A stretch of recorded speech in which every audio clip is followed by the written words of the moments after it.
إن الله وملائكته يصلون على النبي يا أيها الذين آمنوا صلوا عليه وسلموا تسليما اللهم اللهم صل على صل محمد على وعلى محمد وآل محمد. بسم الله الرحمن الرحيم. Dear brothers and sisters, Assalamu alaikum wa rahmatullahi wa barakatuhu. Actually, today's topic is, I know you mentioned something, but today my topic is about conflict resolution and, forgiveness and reconciliation. Uh, I think brotherhood is somebody else's topic that we're going to do later. But so this is my topic. We're going to have a very brief, short talk about conflict resolution and forgiveness, and the community, the family, in the first the marriage itself, then the family, and of course the community. Uh, Unfortunately, you know, as we know, that we are either part of some sort of conflict, whether it be husband or wife, or parents or siblings, or extended family. And if you're lucky to be free from all that, we definitely know somebody who is in that problem or is facing those kind of situations. Um, and more often than not, it's close to home. It's close to home. Somebody, you know, some family member, some distant even cousin. You always hear these stories that oh, they have a problem, there's this thing going on, there's a separation unfortunately, or divorce. This is all too common, and we have to focus and try to bring people together, try to have reconciliation, try to have resolution, and especially in this month of Ramadan, because Ramadan is a month that is full of blessings. It is there for us to increase our taqwa, to have closeness to Allah subhanahu wa ta'ala, and to really focus on what Allah subhanahu wa ta'ala wants us to do. So this is a great month to resolve those conflicts and at least initiate the first step towards conflict resolution. If anybody's, if you're for yourself, for your family members, and to give good advice. And that's what we're here to do, is to encourage, family values. That's the theme of the talks in this Ramadan series. So one of the relationship which we see the most conflict in is, of course, marriage, husband and wife. All those that are married can attest to that it's never easy. It's always a bumpy road. There's always, points of, good times and bad times. And we have to manage the bad times in a certain way so that they don't, devolve into conflict and further escalation. And as we heard last week from Dr. Hatim about the importance of marriage, as it is the foundation of the family, which makes up the household, right? And the households make up the community, just like all of us together. So this relationship is not just the beginning of communities, but the beginning of mankind itself, as it was the first relationship created by Allah subhanahu wa ta'ala. Right? This is the first relationship that Allah created, is between Hazrat Adam and Hazrat Hawa, right? This was a relationship of husband and wife. So it's important, and it is mentioned many times in the Quran as well. And of course, the Prophet mentioned it, so many things about it, and as well as our Imams. Allah says in the Quran in verse 30, in Surah 30, verse 21, and among His signs is that He created for you spouses from among yourselves so that you may live in tranquility with them. And He has created love and mercy between you. Verily, in that are the signs for those who reflect. So here we see the purpose of a marriage that Allah subhanahu wa ta'ala is mentioning and intended for us to live in tranquility and peace. That was the purpose of marriage. It's supposed to be that you live with your partner in tranquility and peace and harmony, right? And Allah has created between you love and mercy. Right? We sometimes we see that everybody keep mentioning love.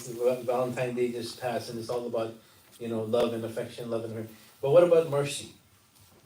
Right? Allah subhanahu wa ta'ala is also saying this is a sign for those who reflect. So Allah subhanahu wa ta'ala wants us to reflect. He wants us to think critically. He wants us to have some kind of self-understanding. And in that, there's the word of mercy is mentioned, that you should be merciful. It's not just about love, it's also about mercy. Be merciful to each other, right? And we see often especially in this new generation, that the divorce rate is too high, as Dr. Hazem was mentioning last time. That the Maulanas are saying that almost what a high percentage of people that they marry come back to them in a few months asking for divorce. So this is, of course, not a good sign. And why is this happening? We have to, reflect. As Allah subhanahu wa ta'ala is asking us to do in this verse, is to reflect, to think about things, to ponder, to think. So what's going on? Why is that happening? We are supposed to be merciful towards one another, to have compassion and understanding in hard times. But too often, one or both couples are too consumed by the fog of conflict and ready to give up instead of doing the hard work of reconciliation, right? So people are just in the moment. They just want to, instead of thinking things through, instead of acting in a rational way.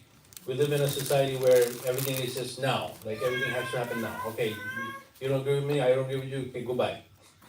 Right? It can't be like that. That's not the way it should work. It's not my way or the highway.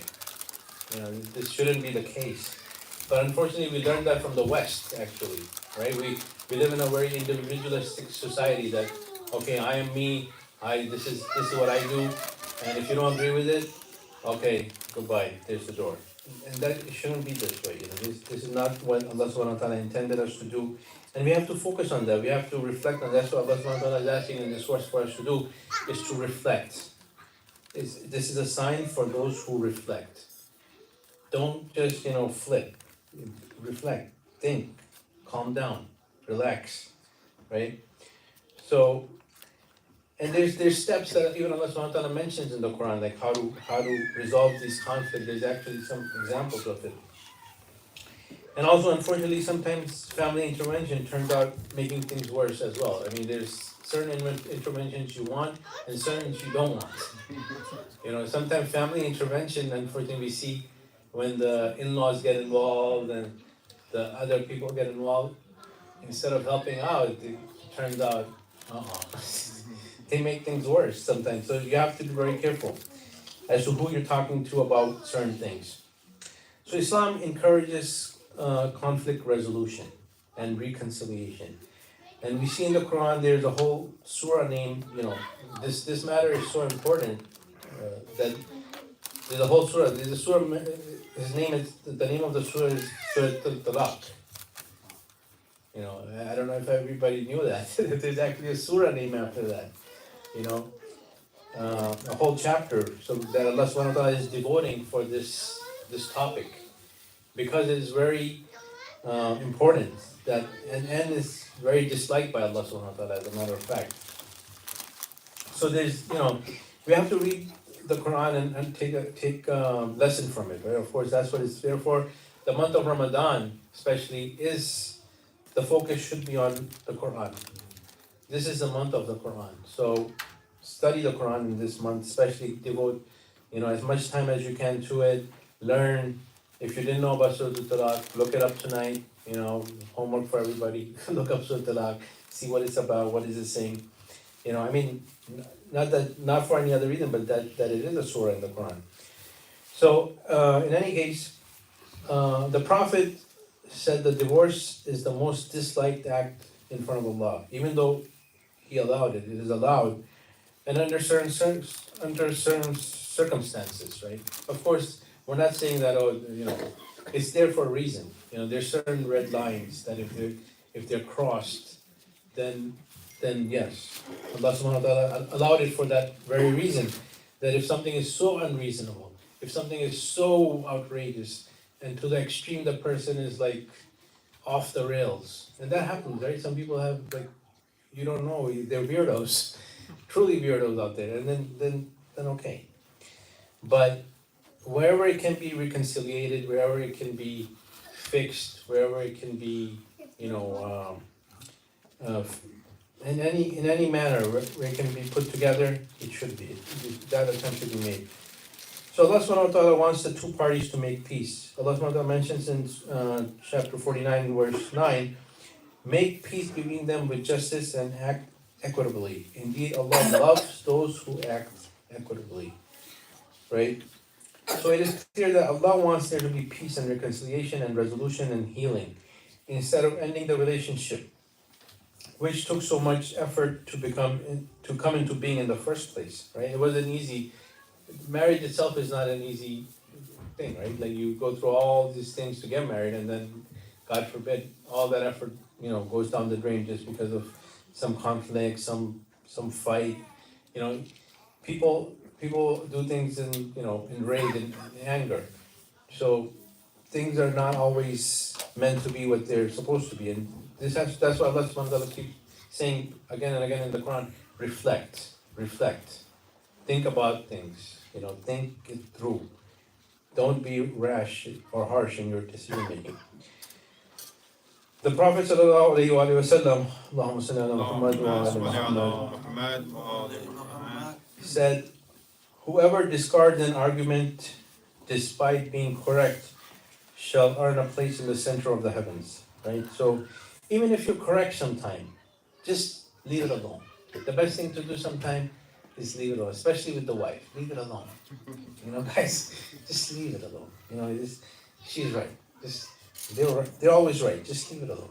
So if you want a happy life. Yeah, if you want a happy life and a happy wife, you have to have a happy wife. So, even the Prophet is saying, even if you discard an argument in which you know you are correct. So what is the Prophet telling us? You know you're right? But still leave it alone. It's better that way. And who knows better than the Prophet himself? So again, resolution is much better, and peace is much better. We have heard the saying that it takes the bigger person to give in and say sorry and move on. Again, forgive and forget is the best formula. This, even though it's easier said than done, forgive and forget. It's very two simple words: forgive and forget. That's it. Leave it alone.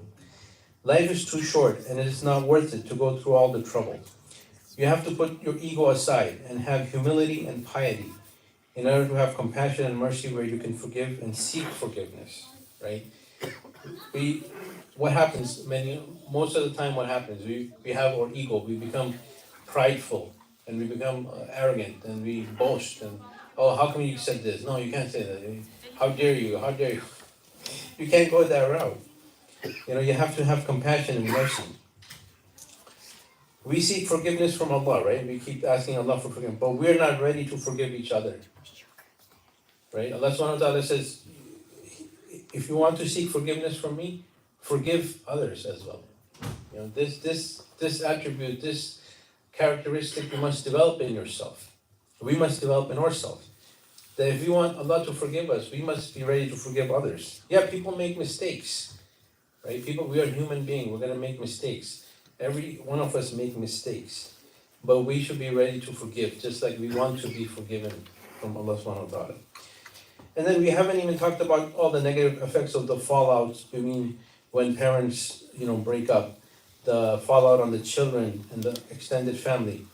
A broken marriage leads to a dysfunctional household, which in turn leads to a dysfunctional community.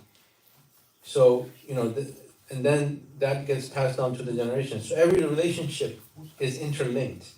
And in order to have a successful community, we need a healthy household and, of course, healthy marriages.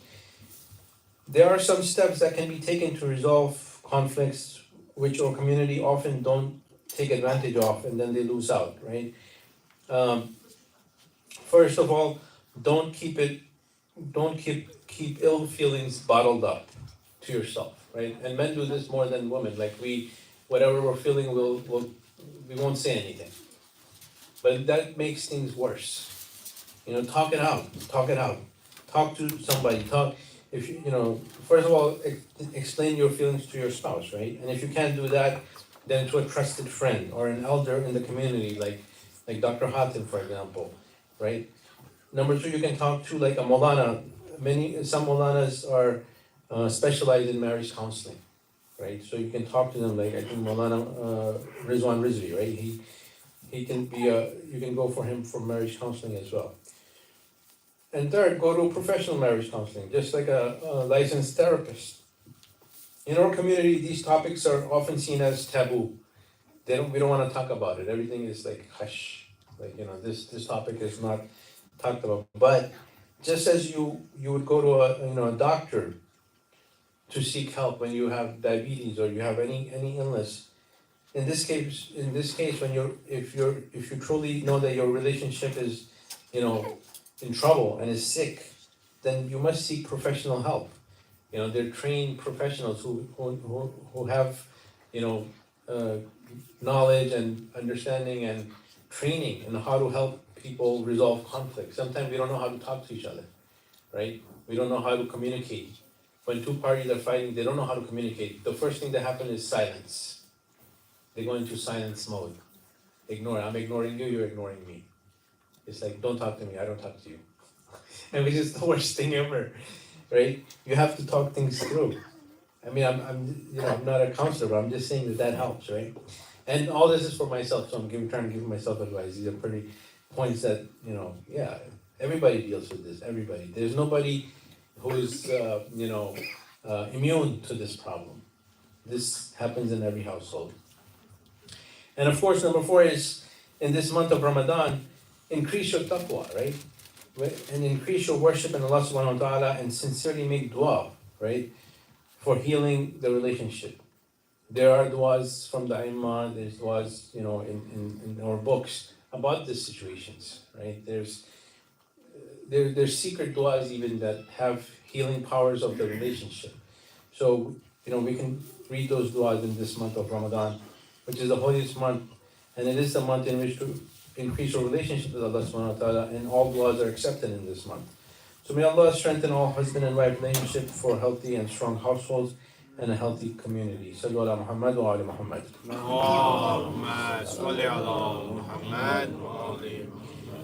Conflict between family members. So the second one is the other big point is conflict between family members, right? Whether it be brother and sister, whether it be, cousins or whatever extended family. And then the other thing, even with parents, unfortunately, it's like I said, everybody knows somebody unfortunately, I know somebody who's the only son, and they have a conflict with their parents. The only son, lives in California. The parents live in Florida, but they don't talk to each other. They haven't talked in over years. Total, why? And the problem started from the beginning. The son wanted to marry a girl, the parents refused to accept. And from then on, this parent-son relationship is damaged. So unfortunate. So this happens. So these conflicts must be avoided and resolved through similar interventions, as I mentioned before. We know from the Quran and the teachings of the Ahlul Bayt that Allah subhanahu wa ta'ala wants there to be harmony, peace, and understanding between family members and the community. We know the effect of conflict in the family is never pretty, right? We see the fallout, the damage that it does, and the far-reaching consequences it has, right? Even to the next generations, and our kids pick up on that, right? They all become affected by what they're seeing, the stress that they feel. So we have things that we can study from. We have Risalat al-Huquq from Imam Zain al-Abidin alayhi salam.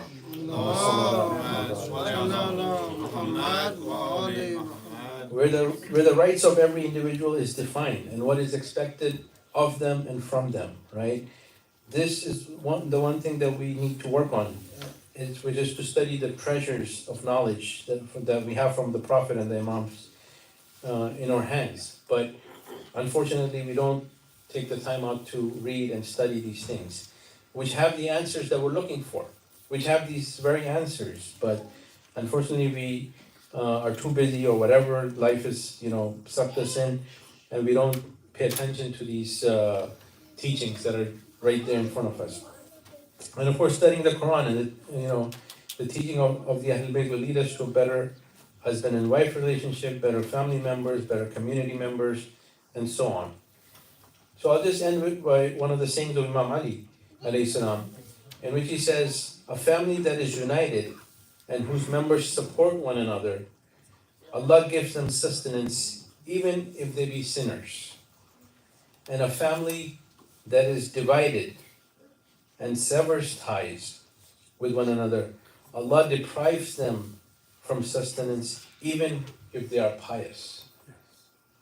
So Allah subhanahu wa ta'ala, what is Imam Ali telling us? That Imam Ali is saying, Allah subhanahu wa ta'ala, considers this to be such a great matter.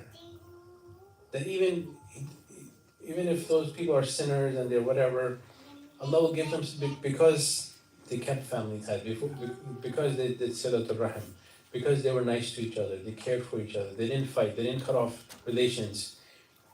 And even if you do all the sisters in the world, but you're at home, you're like a beast, then Allah subhanahu wa ta'ala is not going to be in your favor, no matter what. So know that for sure, and be careful of that. So Allah showers His bounties on those that work hard to keep good relations, to foster family values, and good bonds in the community. Let us take advantage in this month of Ramadan to reach out and make amends to any relationship that is strained. It can only begin with you. So gain the reward by taking the first step. The first step is always the hardest step, right? The first person to reach out and say Assalamu alaikum, even though you know this person you've been fighting or whatever has been happening, but that first step has to happen, and it has to happen with you. You're the one that has to take the first step. You're the one who has to reach his hand out and say, "Look, I'm sorry. Let's forget what happened." But you have to take this step. So may Allah subhanahu wa ta'ala give us the tawfiq to maintain healthy relations with our spouse and our parents, our children, and our family members and community members and all of society. O Allah, fasten the reappearance of the Imam of our time, Imam al-Zaman, Imam Mahdi alayhi salam, and Allah صلوا على محمد وآل محمد. اللهم صل على محمد وآل محمد.